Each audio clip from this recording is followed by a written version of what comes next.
Live পর্যায়ে প্রশ্ন করবেন আব্দুস সামাদ শেখ, আপনি প্রশ্ন করুন।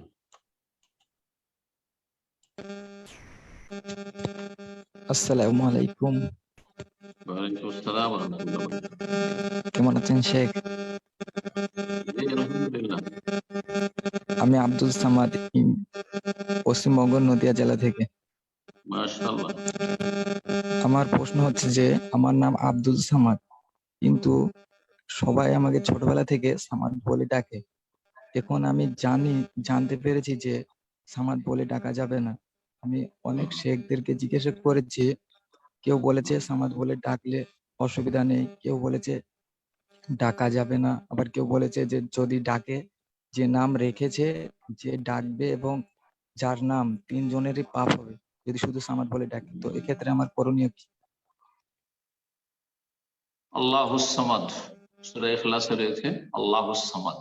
আল্লাহ কারো মুখাপেক্ষী নন এবং সমস্ত সৃষ্টি তার মুখাপেক্ষী। সামাদ মানে হচ্ছে তিনি অমুখাপেক্ষী আর সমস্ত সৃষ্টি তার মুখাপেক্ষী। এত ব্যাপক অর্থ রয়েছে। আস-সামাদ আলিফ লাম দিয়ে। আস-সামাদ কাউকে বলা যাবে না।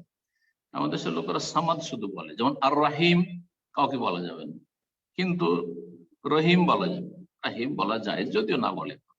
তো সামাদ বলে ডাকা ঠিক নয়, সামাদ বলে ডাকা ঠিক নয়, কিন্তু ডাকলে বড় শিরক হয়ে যাবে এই বিশ্বাস নিয়ে তো বলছে না যে সামাদ বলে ডাকে সে শিরক করলো বা সে আল্লাহর নাম আপনাকে দিয়ে দিল, এমন উদ্দেশ্য নয়, কিন্তু জেহালাত, অজ্ঞতা মূর্খতা কাজ করছে, যার ফলে আপত্তিকর এটা বলা তাদের জন্য জায়েজ নয়, এভাবে বলাটা ঠিক নয়।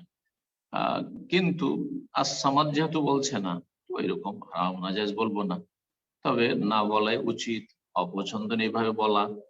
এটা সমাধান একটা বলছি, কারণ শুধু সামাদের বিষয় না, আমার দেশে এমন এমন নাম দিয়ে ডাকে যেটা হারাম একেবারে। সামাদ তো না হয় রহিমের মতো জায়েজ হতে পারে, কিন্তু খালেক, খালেক কাউকে বলা যাবে না, কারণ সৃষ্টিকর্তা একমাত্র আল্লাহ।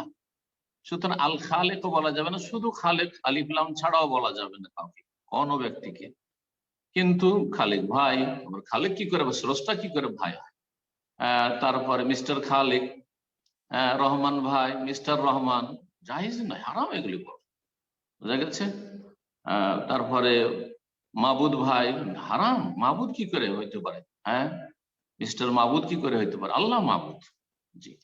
তো এই জন্য একটা সমাধান আমি বলছি, সেটা খুব ভালো। সেটা হচ্ছে বাড়ির পরিবেশটা ভালো হইতে হবে। আপনার বাড়িতে আপনার বাপ, আপনার মা, আপনার ভাই বোন যদি আপনাকে সবাই আব্দুল সামাদ বলে ডাকে, নিকট আত্মীয় যারা রয়েছে, চাচারা রয়েছে, চাচাতো ভাই রয়েছে, সবাইকে জানিয়ে দেওয়া সহজ যে আমাকে আব্দুল সামাদ ছাড়া সামাদ বলে ডাকবে না, আর আমাকে এইভাবে সামাদ বলে ডাকলে আমি উত্তর দেব না। তো ধীরে ধীরে ছোট থেকে যদি এটা করা হইতো, খুব সহজ, ছোট থেকে যদি এটা করা হতো, এই অভ্যাসটা, তাহলে সহজ। বাড়ির লোকেরা সবাই আব্দুল সামাদ বলছে, আশেপাশের লোকের আত্মীয় স্বজন, নিকট আত্মীয় সবাই আব্দুল সামাদ বলছে, তাহলে গ্রামবাসী এই শুনে শুনে আব্দুল সামাদটাই শিখতো, সামাদ শিখতো না। আব্দুল খালেকটাই শিখতো, আব্দুর রহমানই শিখতো, কেউ রহমান কেউ খালেক বলতো না। কিন্তু ভুলটা, অপরাধটা বাড়ি থেকে হয়ে থাকে।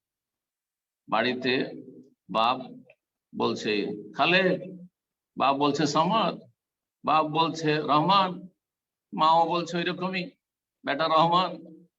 তো এই যখন বলছি, শুনছি আশেপাশের লোকেরা, তখন তারা কি বলবে? তারা আব্দুর রহমান বলবে, তারা আব্দুল খালেক বলবে, আব্দুল সামাদ বলবে? কখনো বলবে না। তাহলে দোষটা বাড়িতে আছে, দোষটা আসল বাড়িতে আছে। জানি না আপনার বাড়ির কথা, কিন্তু ভালো করে খোঁজ নিয়ে দেখবেন, দোষ আপনার বাড়িতে আছে। ছোট থেকে আপনাকে ওই সামাদ সামাদ বলে ডেকেছে, নাম রেখেছে আব্দুল সামাদ, রেখেছে সামাদ সামাদ বলে। আপনার মায়ের দোষ, আপনার বাপের দোষ আছে, আর যদি তাদের না থাকে আপনার ভাই বোনদের দোষ আছে, না হলে আপনার চাচাদের দোষ আছে, চাচাতো ভাইদের দোষ আছে। এগুলো কেন? তো তারপরে আমার মামার বাড়িতে ইত্যাদি ইত্যাদি। এইভাবে আমরা যদি ঘর থেকে সংস্কার করি, সংশোধন করি, তো সহজ ইনশাআল্লাহ। আর ঘরের অবস্থা যদি খারাপ হয়, তো পরকে কি করে ঠিক করা যাবে? আল্লাহ যেন তৌফিক দান করেন। যারা আপনাকে সামাদ বলে ডাকবে, বলে আমি সামাদ নই, আমি আব্দুল সামাদ, তাদেরকে সাথে সাথে, কারণ এটি মুনকার, সুতরাং মুনকারের প্রতিবাদ করতে হবে, কথার দ্বারা কমপক্ষে।